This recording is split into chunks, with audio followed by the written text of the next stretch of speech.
Today, we are talking all about estrogens and estrogen dominance and how it occurs and what it does to your body. So let's dive into the information. First, let's go over what estrogen is. So, hey, ladies, you have it. Guys, you have a little bit too. And we're going to go over those values. Estrogen is needed. Listen, it's part of our world. It's part of our bodies. It raises when we are pregnant to protect our babies. It keeps us out of menopause. So in menopause, estrogen is the main hormone that just plummets, just goes in the basement. And then we have an estrogen deficiency, which is almost as bad as an estrogen excess. Quite frankly, you don't want either. But we're going to talk about why you do need it and what it does if it's too much and what if it does if it's too much and you're getting it from exogenous sources that are basically fake estrogens. So, as I said, estrogen, it's one of the female hormones, but men, you have it too, very low quantities. So in women, you're going to look at roughly around 20 to 400 nanograms per deciliter, depending on where you are in your cycle and in your stage of life. So obviously in menopause, we're going to see that drop low and stay low. I like to test women in the cycle. If you know your cycle, you can guess at your cycle. Really days 20 to 22 is when we want to test estrogen to see where it is in its optimal state when you are in that day 20 to 22. But between 20 and 400 nanograms per deciliter, above that, that's a red flag that you are in estrogen dominance. Now, another way to tell whether or not you are estrogen dominant is to take the ratio of your estrogen to progesterone. So I've been seeing a lot of my patients lately who are even in their 30s, 40s, early 40s with progesterone levels that of a postmenopausal woman and estrogen still hanging out in the 500s, 400s, or maybe it will even come into range and it'll be 300, but their progesterone is less than 0.5. So that is still a state of estrogen dominance. We really want a 1 to 20 ratio of estrogen to progesterone to estrogen rather. And in men, you should really be around 20. So think about that. Women, 20 to 400. Men, you should be around 20. So men, if you're coming in at 200, that's a problem. That's a huge problem. That means you have too much female hormone in your body. And this will it will definitely cause gynecomastia or man boobs. It will cause excess weight gain. It will decrease your testosterone. So ladies and gentlemen, your let's say that again, testosterone will drop if your estrogen is high. It's like a seesaw, it's a balance. So estrogen goes up, testosterone goes down. Men, you know why you need testosterone. It's what makes you a guy. You need it for your libido. You need it for your sex drive. You need it for energy. You need it for motivation. Even just that motivation to go do anything, let alone hit the gym and pound some weights and grow your muscle. Your muscle mass will definitely decline as your fat mass increases with low testosterone levels and high estrogen levels. Estrogen is stored in the body fat. So men, you're walking around with those beer bellies. You're walking around with excess body fat. You have high estrogen levels. That's pushing down your testosterone. You are in a vicious cycle. That estrogen is literally stored within our body fat, men and women. But men, we see it in your beer bellies and we see you continuing to gain weight. And it's that estrogen being released from your fat stores. It's stored in high amounts. You have much too high of a level. It's pushing down your testosterone. You're losing muscle mass. You're putting on body fat and you're just in this cycle. You also may find that you're a little bit more sensitive. You're a little bit more emotional. Maybe you're a little bit more moody because your estrogen is high and your testosterone is low. Ladies, you too. Definitely more moody.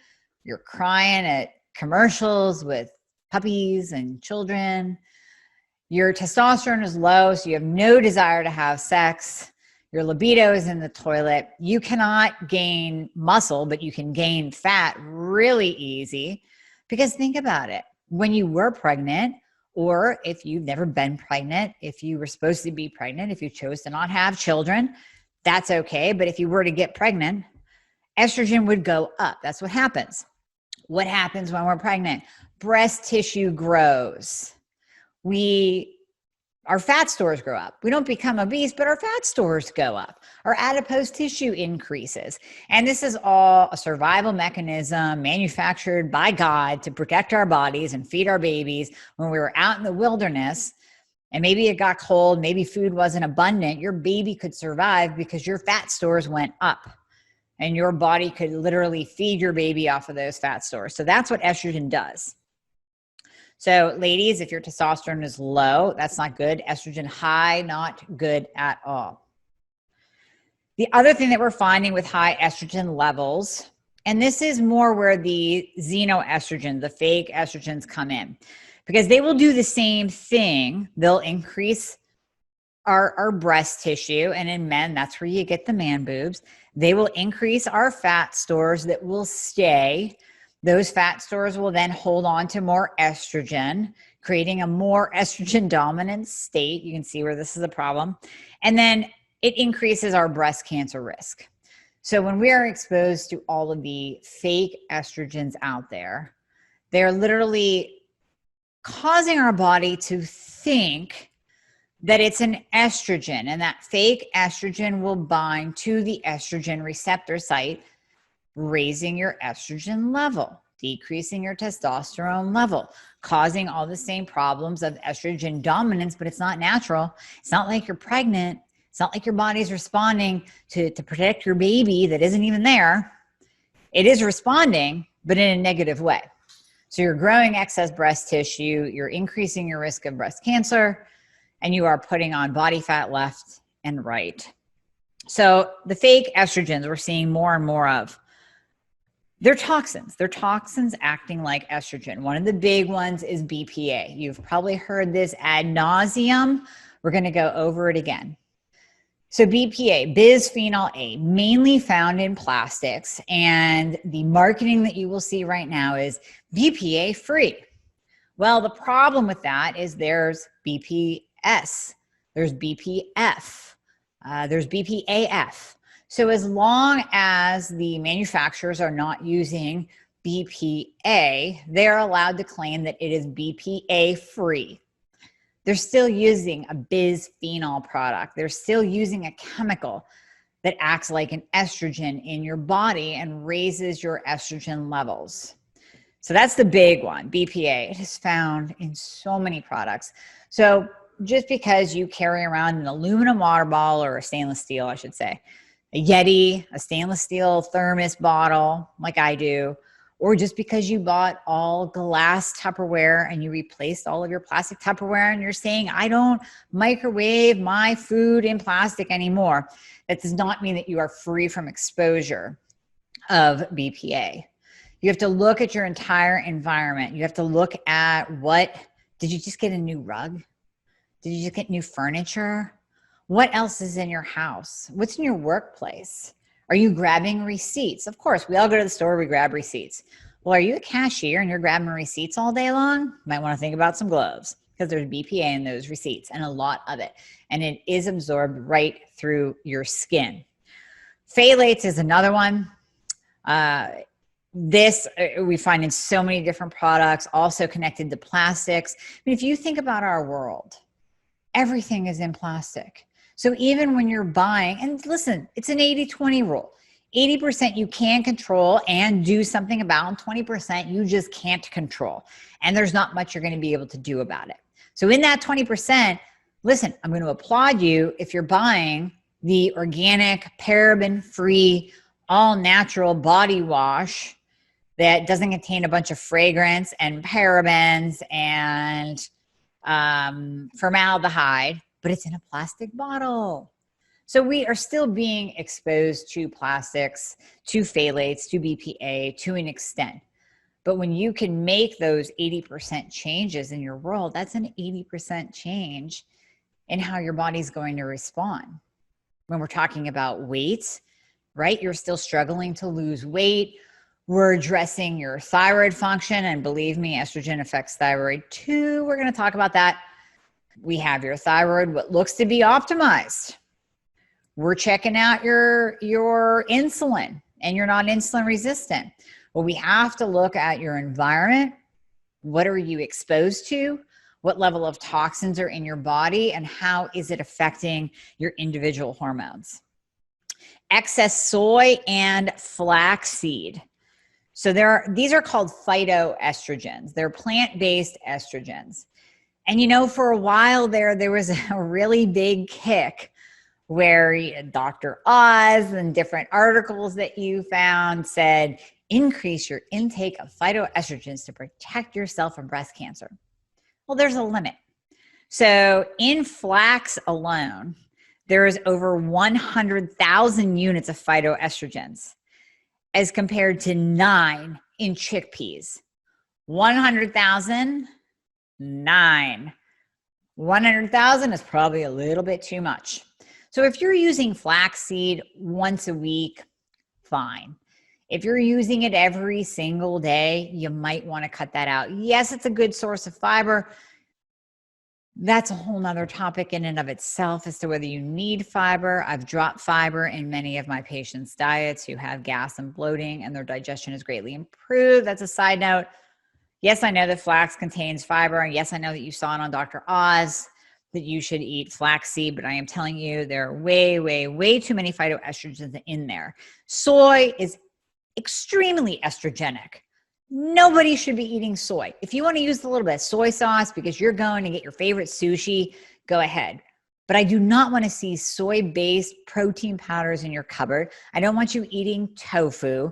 If you're a vegan, you might have a problem with this because you're not getting animal protein. You're relying on the Impossible burgers for your meat and the faux chicken and tofu, and your estrogen level might be through the roof. I'll tell you a little story. This is way back before I got into functional medicine. I want to say I was possibly my late teens, and I never had a problem with teenage acne. But it was right around that time. I don't know. I don't want to date myself. I guess late 80s, early 90s, late 80s, that we were hearing, eat edamame, eat soy, eat tofu, do soy protein powder. And I was doing all of that because, you know, you hear something's good and you go, okay, well, I'm going to do it. I was doing all of that. And I broke out like a prepubescent teenager. I had acne over my face that I had never had before. And this had nothing to do with PCOS. This was way before that. This had everything to do with the fact that I was intaking way too much estrogen-based foods like soy, way too much soy-based food. And that jacked my estrogen through the roof. My hormones went crazy and I broke out. So too much soy, not a good thing. Soy for thyroid patients, not at all. In fact, nobody should be using soy-based products. You want to look for non-GMO products. You want to stay away from soy altogether unless you're using a little bit of soy sauce. And even with that, some people are very, very sensitive to soy. Some people can't even take the soy lecithin that's in chocolate. So some of you might have to stay away from it completely. Almost like a celiac patient has to stay away from gluten. You might have to start reading labels. And some of you can get away with a little tiny bit of it, but not in excess. Where else are we finding it? So alcohol, back to those guys with the beer bellies, right? Beer has a mycoestrogen in it, meaning it's a mold estrogen. It's called Zerolinum. And unfortunately, there is no regulation of Zerolinum by the government in the US. There is regulation of Zerolinum in Europe. And what we found is when Europe started clamping down and regulating this mycoestrogen, obesity levels went down. So obesity levels went down when Europe started banning and regulating Zerolinum. But we in the US don't do it. Now listen, I'm an America lover. I love being American, love my country, but we have it really wrong in many cases in the food industry. And we're going to go over some of those. In Canada, you're right there with us. You don't do much better up there. Things like even red food dye. Now, I'm sidestepping right now. Red food dye, known to be a toxin to the brain. We have linked like red and blue, number 40, number whatever. UPS guy, there's Riley. He's going to bark again. Just wait for it. Wait for it. Maybe not. Maybe. We have regulated the blue and the red food dye. Well, no, we haven't. Europe has. We know that blue and red food dye, it has a direct correlation with increased risk of autism, developmental delays, brain delays, learning issues. Europe banned it. We're still using it. Here we are again, mycoestrogen, mold estrogen, zerolinum, banned in Europe, allowed here.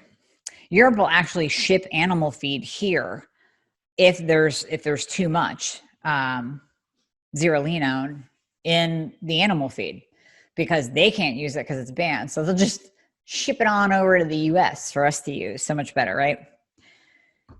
Okay, another one, parabens. Parabens, if you flip over your Bath and Body Works or your Obagi cleanser, I know because I used to use Obagi, and then I decided to do a whole sweep of my bathroom and my products and look at all of them, and I turn it over and there's polyparaben, methylparaben, some other type of paraben, and I threw it out.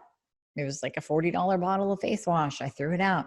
Parabens are absolutely horrible, and they are absorbed through the skin. They're an endocrine disruptor. They are a xenoestrogen. They will raise your estrogen levels. They will put you into estrogen dominance. They will cause weight gain, I promise you, over time.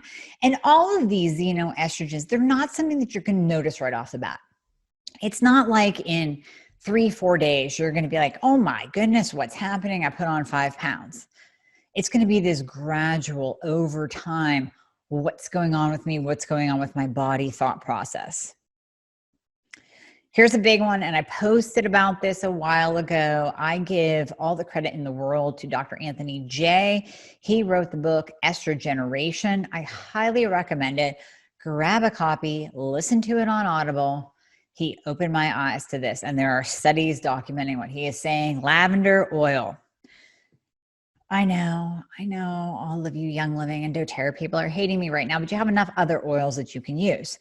Lavender oil when used in excess. So you're diffusing it, you got your lavender scented body lotion, you're putting it on your pillow to sleep. That is actually raising estrogen levels. So what they actually found, 6-month-old babies, where the mothers were using a lavender-based product like baby wash or lotion, started to grow breast tissue. They had little breast nodules. And when they removed the lavender, they went away.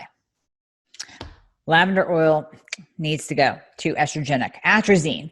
Atrazine is a chemical that's sprayed on grains. Again, it's legal in the US. It is banned in Europe.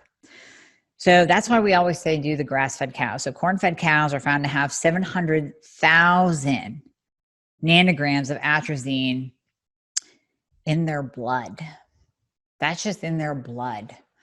So, a lot of times we say, well, the chemicals are mainly found in the fat. So, we cut out the fat. We don't eat the fat. Now, if you're on a carnivore or keto diet, you're eating the fat. So you're getting that too. But this was actually found in their blood. So these are the corn-fed cows. It's sprayed on grains. Farmers love this stuff. It is highly estrogenic. Again, allowed in US, banned in Europe. And again, sorry, Canada, I think you're just the same as us with the atrazine. So we talked about high estrogen dropping testosterone levels. We have to talk about it affecting thyroid function. So when we see estrogen dominance, even if you're not past that level, that conventional standard lab value range of 400, even though you're not 450 or 500, remember, if your estrogen to progesterone ratio is off, you're still in estrogen dominance. So that will interfere with T4 to T3 conversion in most people. we want to get the estrogen levels down anyways in you, because if you're a thyroid patient, you're already dealing with trouble losing weight, right? So that's the last thing you want, is something else on top of that that's preventing your body from losing the weight that you so easily put on when your thyroid was all dysregulated. So we want to bring those estrogen levels down anyways across the board. We also want to bring them down if you are on any kind of T4 medication, which most of you are. So even if you're on NDT, we need that T4 to convert. We do not want any issues with T4 to T3 conversion. We want that to be a smooth process. There's enough that gets in the way already. We already have to look at your insulin levels. We have to look at your magnesium and your iodine and your selenium. There's so much we have to look at already. The last thing we want is to be battling high estrogen as the cause of your T4 to T3 conversion issues. So let's get that down. So things that we can do.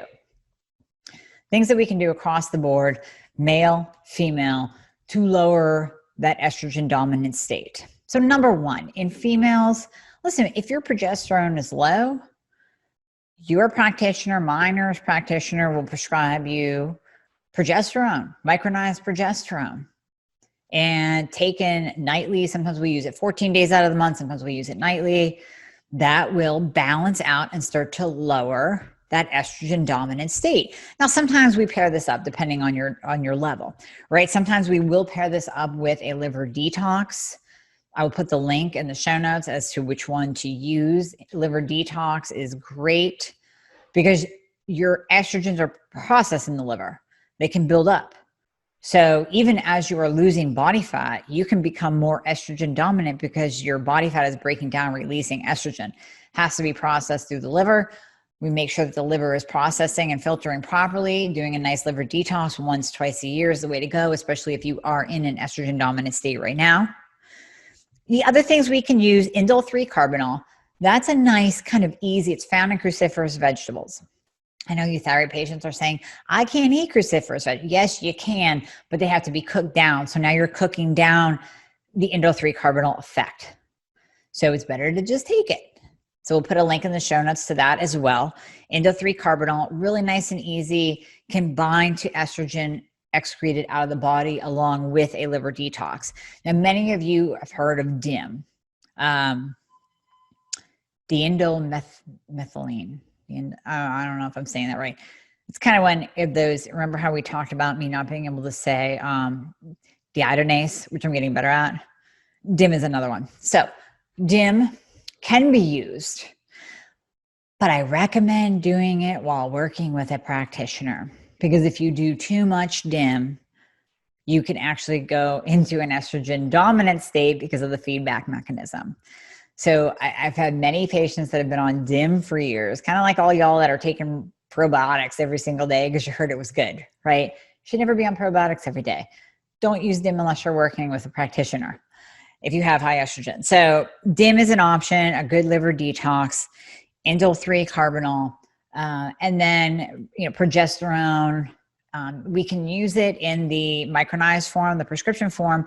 In younger patients, teens, 20s, 30s, we can use Vitex chasteberry. That is great at balancing progesterone levels because usually you're not quite in the tank.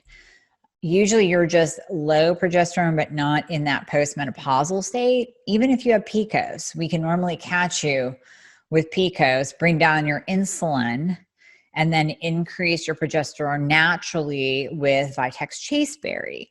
So Designs for Health makes a great product called FemGuard+Balance. I use this with my younger patients that are experiencing heavy periods, PCOS, and I will still use this with my 40s and 50-year-old patients that are experiencing hot flashes. This works great for hot flashes, and that can come from low or high estrogen. So my hot flash ladies, listen up. And then it's on you to remove the xenoestrogens from your life. And there's a much longer list that would probably be another podcast entirely. But I do recommend you getting Estrogeneration by Dr. Anthony J. Listen or read it because there is a ton of information in there. He deep dives into this stuff. And you can literally go through his checklist and see what is still in your house, what's still in your environment that you need to get rid of or replace or choose something different. It might take a little bit of investing.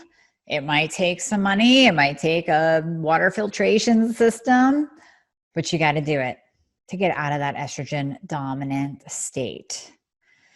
Okay, so any questions, or if you would like to book a free discovery call with me, I will put the link in the show notes as well. To do so, you can always go to my website at amiehornaman.com and click on book a call. So we jump on a quick call with myself or my lead team leader, Karen, and we will go over with you my services, how we work together, and how we can get you optimized, get your life back, address the estrogen dominance, and address getting your thyroid optimized.